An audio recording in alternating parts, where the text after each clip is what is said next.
Eu iria mais longe, assim. A gente assistiu nos últimos 3, 4 anos Azerbaijão invadindo um território que disputa com a Armênia e pronto, não aconteceu nada. A gente viu Ruanda, que é um micro país da África, invadindo o segundo maior país da África, que é o Congo. Então, assim, não é nem mais só os poderosos que fazem o que querem. Entendi. Simplesmente a anarquia tomou conta e só vai aumentar. E por isso que nessa história toda eu fiquei bastante perplexo com a ênfase e a maneira como o assunto está sendo discutido. Todo mundo falando do direito internacional. Falei, pera, mas vocês não perceberam que o direito internacional já não está funcionando faz tempo? Assim, você listar ou apontar que uma das consequências dessa história toda é o direito internacional é uma coisa, mas a discussão inteira ser sobre o direito internacional não faz sentido algum, porque as pessoas estão pensando que elas estão há 20 anos para trás. Nós não estamos mais nesse cenário. Direito internacional, primeiro que ele é muito frágil, depois que ele já foi totalmente deixado de lado. E o Trump, ele só é o último da fila para fazer isso. E se você olhar bem, ele fez isso de uma forma bem menos agressiva ou intensa do que outros presidentes americanos. Ele não matou, ele não entrou com tropas lá e ocupou o país, ele nem derrubou o regime. Sim. Ele foi lá e só prendeu 2 indivíduos numa operação que ele disse que não era nem uma operação militar internacional. Claro, está alegando, mas existe um indiciamento a essas 2 pessoas e eles foram com policiais do FBI e DEA e prenderam essas pessoas, tiraram elas do país e estão fora. Não derrubaram o regime. Totalmente diferente do que aconteceu no Iraque, no Afeganistão, na Líbia. É bem mais suave em grau de problema do que está ali. E é estranho essa... né? Claro, a gente vive numa era polarizada, assim por diante, e isso é um fator, mas não é uma análise bem embasada com o que a gente está acostumado. Ainda mais depois do que Rússia, China, Irã e todo mundo está fazendo. E ainda mais curioso, o que eu acho e eu falei disso até, quanto desrespeito ao direito internacional acontece na Venezuela? Todos, né? Todos, isso, todos. Da presença de terrorista, de traficante, de narcoterrorista, de guerrilheiro de outro país, de outras ditaduras ali dentro, de expulsão da população, de expropriação de dinheiro de todo mundo, de bens de todo mundo. Assim, 8 milhões de pessoas saíram da Venezuela. Para onde você olha, a Venezuela é um grande violador do direito internacional. E aí a gente se depara com uma questão moral, né? Não estou dizendo que o Trump tomou uma decisão por uma questão moral. Estou dizendo que é inevitável que a gente faça uma comparação de ordem moral. O que é mais importante? Respeitar o direito internacional de 2 indivíduos, Maduro e a sua esposa, ou respeitar o direito internacional que afeta milhões de venezuelanos e milhões de pessoas em outros lugares do mundo? Me parece bem óbvio, né? E, na sua visão, qual o interesse do Trump na Venezuela, além dessa questão de iniciar o Maduro por tráfico de drogas, entre outros crimes, e o que poderia acontecer lá? Porque, como você disse, ele não derrubou o regime. Não. Então tem muita gente comemorando, né? Vários venezuelanos comemorando seu vídeo por aí, né? E até engraçado, porque o povo lá comemora, o professor da Federal aqui tá triste.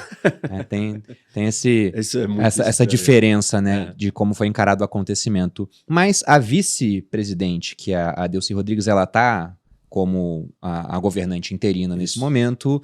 Você tem um Estado que continua todo aparelhado, executivo, legislativo, judiciário. Então, o que na prática muda na Venezuela e o que o Trump tem de interesse lá, por exemplo? Porque muita gente fala do petróleo, falou-se do ouro também, tem muito gás natural. Então, a Venezuela é muito rica em recursos minerais, né? Além do que, também estão investigando, investigação independente, tem meio que uma especulação ainda, não está tão confirmado, mas que eles têm um estoque de Bitcoin gigantesco também. Isso. Eu já não sei se a Venezuela é o Maduro nesse caso, né? E assim, se a Venezuela é quem? O regime da Venezuela? E o regime da Venezuela não tem esse dinheiro, esse estoque de Bitcoins para o país, né? Sim. Certamente é para o grupo deles. Então não é um dinheiro público. Imagino que é um dinheiro do regime que eles estavam escondendo, usando esse dinheiro para tirar dali, para roubar o dinheiro para eles. Tem duas partes do que você me perguntou, né? A primeira é sobre para onde a Venezuela vai com a Rodrigues, e a outra é por quê. Acho que eu vou começar pelo porquê, depois a gente fala dela. Sim. Óbvio que todo mundo só quer falar do petróleo, né? O petróleo é o mais tangível, mais fácil, o argumento marxista, econômico. E, assim, o petróleo é um dos fatores, mas nem é o petróleo pela maneira que as pessoas acham que é.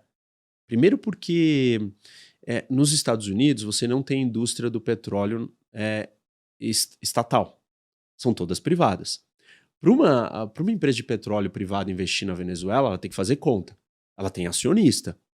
E o presidente e o CEO que tomar essa decisão, ele vai ter que trazer resultado econômico. E a conta econômica não é tão simples assim. Se você tem vizinho da Venezuela, Guiana, onde você pode investir 1/10 dos valores num estado muito mais estável, sólido, para extrair um petróleo muito mais leve, fácil e melhor, de qualidade, com um preço muito mais baixo, por que você vai para a Venezuela? Então você começa a fazer conta, é um negócio. Então quando o Trump fala as empresas americanas vão vir para cá, ele não pode garantir que elas vão. Ele vai tentar persuadi-las, mas a decisão final é das empresas americanas. E elas são negócios preocupadas com o risco político, o risco econômico, o risco de segurança física, o risco jurídico. Tem um monte de coisa para ser considerada. Quanto dinheiro eu vou colocar, quanto dinheiro eu vou extrair, são quantos anos de investimento, eu preciso investir tudo isso. Tem até uma conta muito simples que é assim, Bruno. O preço do barril está muito baixo, porque tem um excesso de oferta. Se você traz o mercado venezuelano para mais, né, para aumentar a oferta, o preço do barril vai cair. Sim. E assim, a empresa quer que o preço do barril caia e que ela diminua as margens dela para colocar tanto dinheiro investindo nesse lugar. Esse não é o melhor momento para ela fazer esse investimento. As ações da Chevron subiram imediatamente depois da ação, né, da ação do Trump. E aí todo mundo achou que é porque a Chevron é a única que está operando na Venezuela. Mas todo mundo esqueceu que a Chevron está operando na Guiana.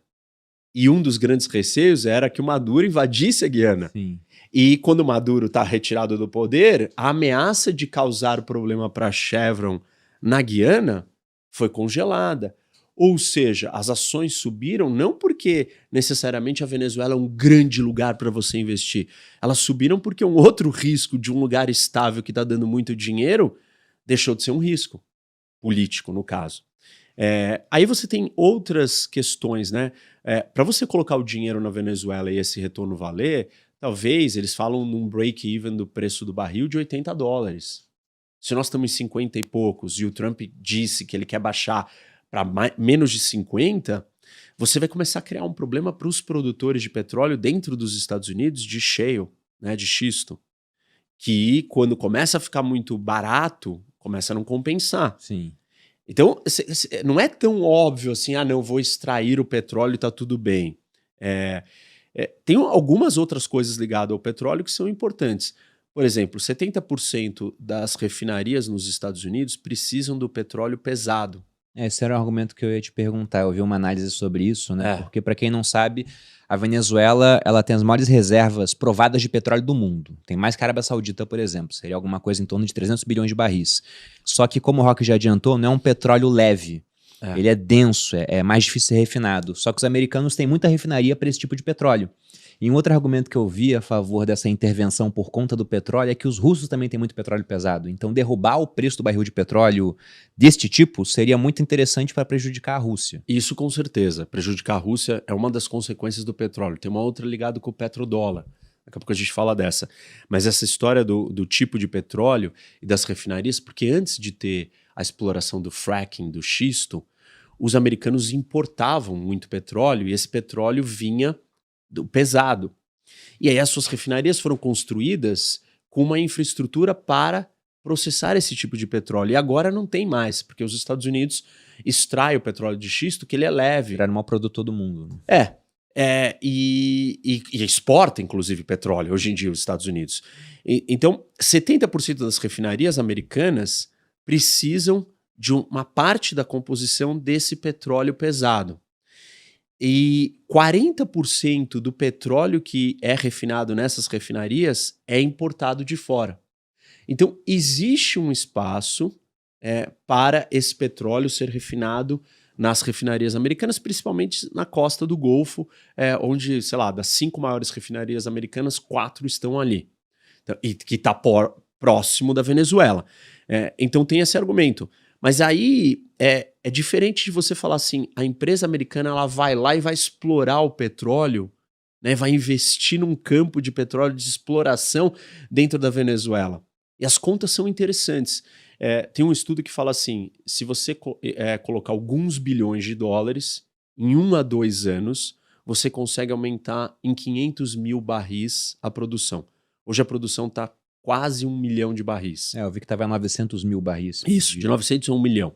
O que é muito menos do que quando o Chaves assumiu, diga-se de passagem. Com 3,5, era 3,5, 3 milhões e meio quando o Chaves assumiu.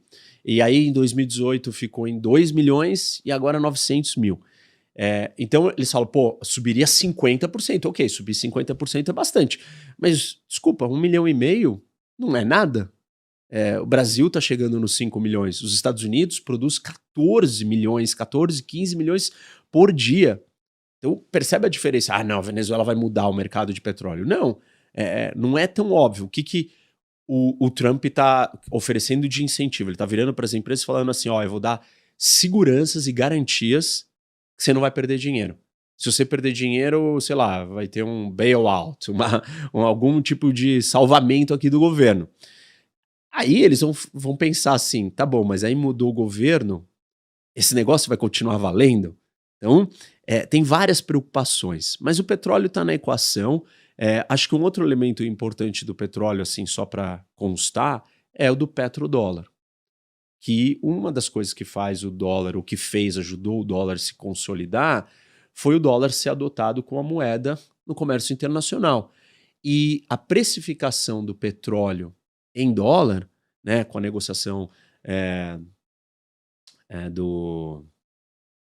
Nossa, fugiu o nome dele, o secretário de Estado americano, Kissinger. Do Kissinger com a Arábia Saudita, fez a Arábia Saudita pegar e começar a precificar em dólar. Só que hoje a China compra, né, o maior comprador da Arábia Saudita, e ela já compra uma parte pagando na sua moeda. É a mesma coisa com a Rússia e a mesma coisa com o Irã. E aí com a Venezuela também. Então percebe, grandes produtores do mundo já estão comercializando o petróleo na moeda chinesa. E os Estados Unidos olham para isso e falam, pô, isso daqui pode ser o começo de um destronamento aí do dólar. Então vamos garantir que o da Venezuela vai continuar em dólar, já que está aqui juntando com todo. Eu nem acho que todos esses argumentos que eu trouxe até agora são os principais. Para mim, o principal é a questão geopolítica.